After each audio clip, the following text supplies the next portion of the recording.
It's just not like her. She would have called. Police have never identified a suspect. Does that mean you found her?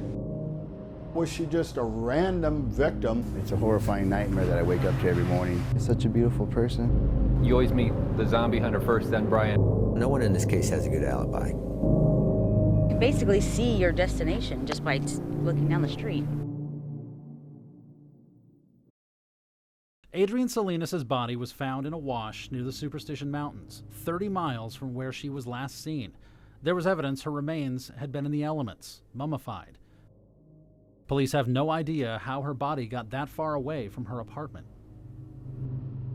Was she targeted by someone who was at that party, or was she just a random victim of opportunity by some unknown suspect who may not have ever committed a crime like that before? Former FBI profiler Clint Van Zandt helped catch the Unabomber, helped profile Timothy McVeigh. We gave him everything we had on the Salinas case. In this investigation that we're looking at that has gone on for these number of years, the official information to the public still doesn't suggest cause of death or manner of death. We know there are reports that the victim's hands may have been missing or her head may have been missing. The autopsy makes no mention of Adrienne's head or hands, and no skeletal chart was included. What they found was mostly bones, mummified. Police won't say if her entire body was found. That's a grisly fact, but that can drive us in two different directions. Direction one could say there may have been animal activity that wasn't reported in the autopsy. It may have been due to weather conditions, heat, cold, rain. On the other side, if we say, okay, that is evidence of a terrible murder, that someone intentionally removed the victim's hands and the victim's head and the victim's clothes, well, why would someone do that? Well, unfortunately, that's not unnecessarily unique. We've had many cases of homicides, of serial killers in this country who have done similar things. It was as brutal as it was perplexing. Two young women, 22-year-old Angela Brasso and 17-year-old Melanie Burness, found dead, their bodies mutilated. But just as suddenly as those murders started, the crime stopped without an arrest. Until now. Tonight, after more than 20 years, a Phoenix man is behind bars accused of both murders. This is 42-year-old Bryan Patrick Miller as he made his initial appearance in court today. Not just mutilated, 22-year-old Angela Brasso had been decapitated. Her head was found 11 days later in a canal. 17-year-old Melanie Burness would be found in a canal a year later. Some knew Miller as zombie hunter because of what appeared to be an old police car he had with those words on the back. Undercover detectives in a ruse were able to obtain his DNA just this week. Our crime lab last night compared it to the DNA collected at the scene of these two homicides in 1992, and it was a positive match. Good friends, acquaintances? My best friend is in Cleveland. Brian's my best friend in Arizona. Keen Azaria knew Bryan Patrick Miller as the zombie hunter. It was a character Miller would play at Comic-Cons and steampunk meetups. His car was decked out like a zombie hunter. There are photos of him dressed in costume. Azaria says he got to know Miller over the years and grew close to him. Though he's won most of them through these clubs. You'll find Comic-Con, all this stuff. They're kind of disposable, not in a bad way, but it's just, they are. You find very few that you can actually grow a relationship with, and he was the one that knew most. And, you know, we were birthdays over each other's houses. It just doesn't happen with every Comic-Con friend you get. Long before Azaria ever met Miller, Miller had a troubled past. In 1989, when Bryan Patrick Miller was a teenager, he underwent a psychological examination and found he was in the superior range for intelligence. Managing his emotions through fantasies and escapism, was emotionally immature. He had taken medication for depression and anger. The psychologist's report said he had problems dealing with sexuality. Miller was recommended for the Juvenile Sex Offenders Program. A few months after that report, Miller stabbed an 18-year-old woman with a steak knife near the mall. He later confessed to stabbing her because he wanted to know what it felt like. What did it feel like? Miller said it sent chills up his spine. Miller spent 2 years in juvenile detention until he turned 18. The murder he's accused of happened the next 2 years. In 2002, a woman said Miller had offered her a ride to work in Everett, Washington. She didn't know him. When they got there, she said Miller stabbed her in the shoulder and they fought for the knife before she ran away. But Miller claimed it was self-defense, said she attacked him. A jury believed him and he was acquitted. Shortly after, he came back to Arizona with his wife and daughter, where he met Azaria. The year before the arrest, our relationship really started off, and we started really you know, talking about personal issues and his issues with women and stuff like that. And I never pried with him because I knew his level and I knew his limit. So I hardly ever pried. Did you have any point where you were looking at him and going, something's not right here, but I don't really know what it is? Pre-arrest? Yeah. No, we're on that safe, superficial level. Me, him, and many others there are very similar, and it's just an easy place to keep secrets. That's why I was so shocked. I was literally in shock on a 6 months easy, steady, the longest shock I've ever been in, and it finally tapered off after months. So surreal, it's just hard to believe. Boggles my mind. Absolutely boggles the mind. Somebody had mentioned the name Adrienne Salinas in the crowd, whispering. They were all huddled together, you know. And from then on, I looked into it. I remember Adrienne.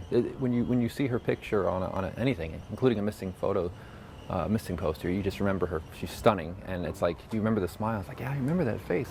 I remember, and it was a big story. It was a huge story when it first happened.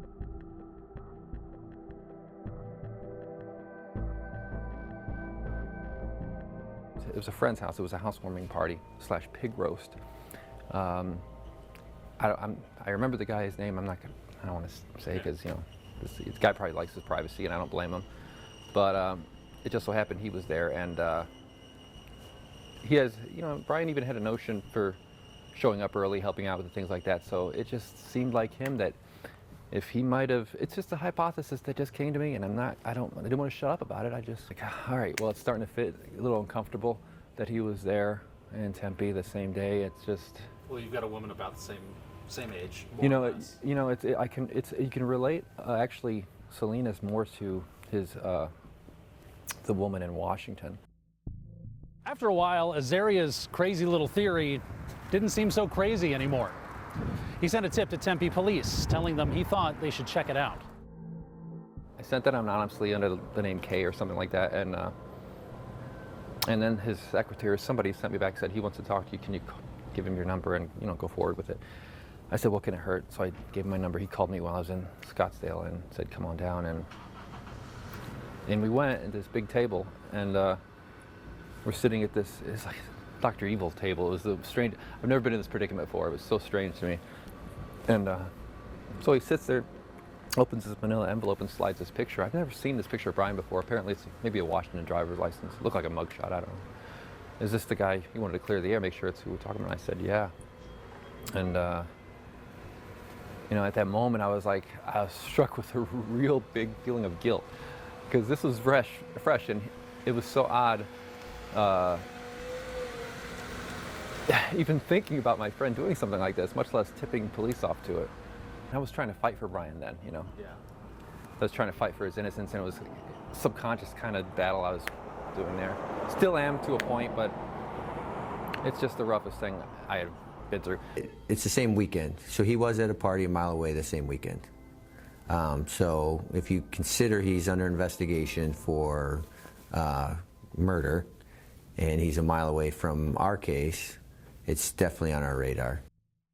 But I started thinking, you know, well, remember these treasure hunts that we used to go on? Bryan used to go with me. Did you hear about that? All right. I think I read something about that. Okay, I worked, yeah, well, it started, I think, to say that. I worked for the Times when I met Bryan. I was a cartoonist there.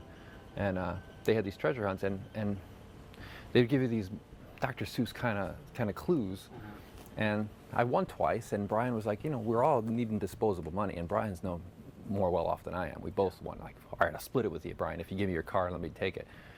Well, the last one, about a year before Salinas went missing, was when I went looking around Weeks Wash, because there was this clue that said, look for the one with long arms, and everybody knew him in a cactus, and they already pointed out it was out west by that area, and they said, this is not a hunt for the weak.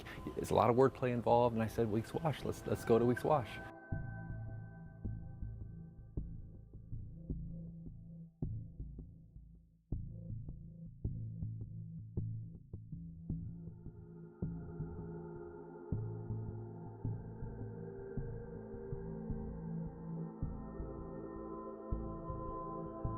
He worked right down the path at the fairgrounds there, and if the shoe fits, or the GPS fits, and he's there, where you just gotta take it where it leads. So are police looking at Bryan Patrick Miller? Yes, but not as an official suspect. Anyone who's charged with multiple murders over a period of years will probably show up on everyone's unsolved murder investigations. There's no DNA evidence to link him to Adrienne Salinas, only circumstantial evidence that he was in the same area around the same time. But they don't have any evidence to rule him out either. He's under investigation for this case, yes. Another individual we'd like to have a conversation with and at least explore if he has any information into what happened to Adrienne Salinas. We talked to Bryan Patrick Miller's lawyer. She'd never even heard of the Salinas case. It says Tempe PD has never asked to speak to her client. We've looked at Adrienne's friends, boyfriend, the cab driver, the cab company owner, even the accused serial killer. And so have the police. And at the end, we're where the police are. What we have are fading memories and a fading picture of a girl who used to live here. The neighborhood has changed a lot since Adrienne went missing. Maybe someday her murder will be solved, and this stretch of road will finally be free of ghosts.